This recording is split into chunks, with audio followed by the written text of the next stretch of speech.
course, isang bagsak nga dyan na Sara resign! Sara resign!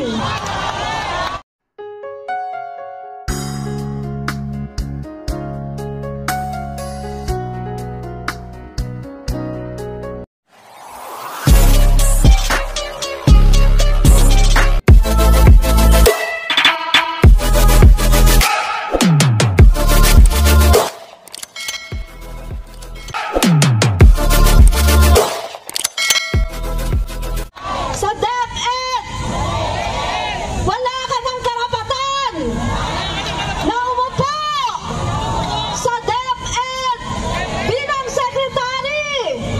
Ang kapal ng mukha mo! Yan, mga kaibigan, wala kang delikadesa!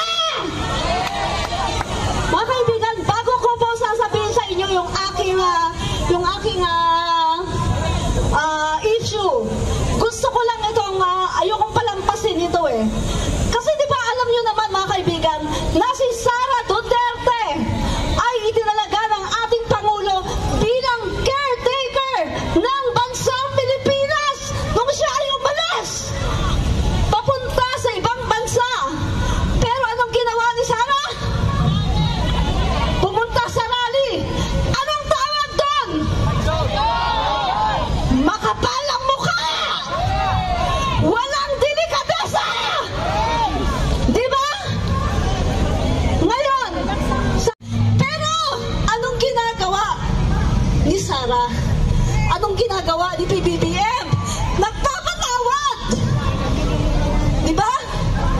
Nagpapatawad siya at hindi niya alintana yung mga paninira na ginagawa sa kanya ng mga Duterte. Isa pa yung baste! Yung baste na yan, na tinignan ko yung kanyang educational attainment, educational background. Ang nakita ko lang, nag-aral siya Ateneo de Davao.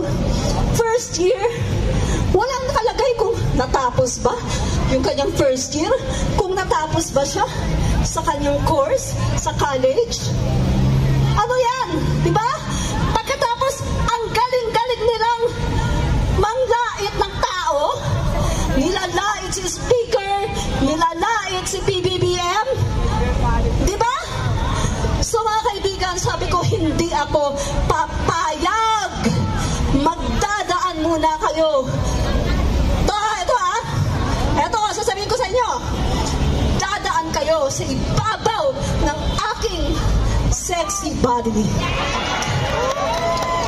Ibig sabihin, mamamatay na muna ako bago niyo mapapaalis or mapapatalsik si PBBM dahil ipaglalaban ko ang ating Pangulo! So mga kaibigan, ang issue ko dito pagpasok niya, anong ginawa niya? Yung circular number, kung hindi ako nagkakamali, 21, o hindi ko na kasi para hindi tayo matagal. Yung pinaalis niya, lahat ng mga mga learning materials na nakapost doon. So, kailangan pong turuan natin yung ating mga anak kung paano maging bagong Pilipino para sa bagong Pilipinas. Sabi nga po ng Pangulo, sama-sama tayong babangon. Sama-sama. Kung mag-iiwanan tayo, walang mangyayari. Ulitin ko, sabi ni BBM, unity, hindi unity. Wala pong Marcos Duterte habang buhay. Marcos lang kung Marcos, Lenny kung Lenny, Aquino kung Aquino, Duterte kung Duterte lang. Sa politika, wala pong permanente. Huwag na po tayong pabubudol. Tama na, diba? So, maraming pong salamat muli. Suportahan po natin ang ating Pangulo. Tandaan natin, ang tagumpay ng Pangulo, tagumpay natin lahat. Pero, ang pagbagsak ng Pangulo, pagbagsak pong natin lahat. Noong nakaraang taon po, sa Duterte administration, ang DepEd po, nagnakaw, nag-overprice ng laptop. Huwag na nating hayaang maulit yun. Diba? Puro pera ang gusto nila. Peruin mo, DepEd, pero nagnanakaw ng pera ng bayan. Eh, paano matututo yung mga estudyante kung magnanakaw yung mga nakaupo? Diba? Kaya ang panawagan na to ay hindi lamang para kay Sara Duterte na mag-resign. Para sa ating Pangulo na sipain mo na yan. Wala nang silbi. Diba? Pahihirapan natin ang mga estudyante. Kawawa ang mga mag-aaral. Diba? Sipain na yan. Sa ating mahal na Pangulo, tayo ay sumisigaw, sipain na yan. Huwag nang makapal mukha na mag-resign ba yan? Diba? Diba? Diba? Sipain si Sara! Sipain si Sara! Sipain si Sara! Sipain si Sara! Tayo yung mga sumigaw ng Sara nung eleksyon. Pero tayo sumisigaw ngayon. Tingnan nyo nga yung buko nung eleksyon. Ba't ko ginawa yan? Kasi si PBBM hindi ko pinangampanya. Ba't ko papangampanya? Lahat kami Marcos. Si Sara ang pinangampanya ko.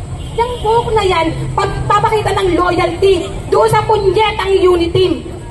Yung pala, yung unit team, putang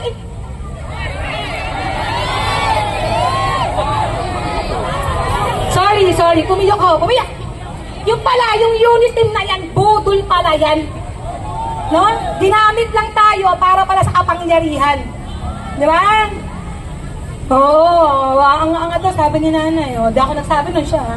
Oo, di ba? Nung eleksyon, humingi ako ng tawad kay Leno Robredo. Kasi nakitulong tayo sa taga-alimposta, yun pala, mas bobo pa yung pinuportahan natin eh. Di ba? So, maging lesson po sa atin, wala pong permanente sa politika, pero ang Pilipino, permanente po yan. Walang tutulong sa kapwa Pilipino kung hindi kapwa Pilipino. Walang lalaban sa Pilipinas kung hindi mga Pilipino. So, sa atin po ang West Philippine Sea. Salamat po. Marami nag-aaral at hindi nabibiktima ng isang pastor. Ngayon, mga kababayan, ito yung sinasabi ko sa inyo. Kung siya ay ina ng ating mga kabataan, ng mga mag-aaral, dahil sekretarya siya ng DepEd, dapat mga kababayan, kinakapa niya muna yung mga naabuso ni Kibuloy bago siya pumunta sa rally ni Kibuloy at maging isa doon habang wala ang ating presidente. Sa inyong lahat! Alam nyo guys, sa totoo lang, itong mga bagay na pinagsasamahan natin ngayon, pinagtitipon-tipunan ay napakahalaga po talaga. Kasi boses natin to guys.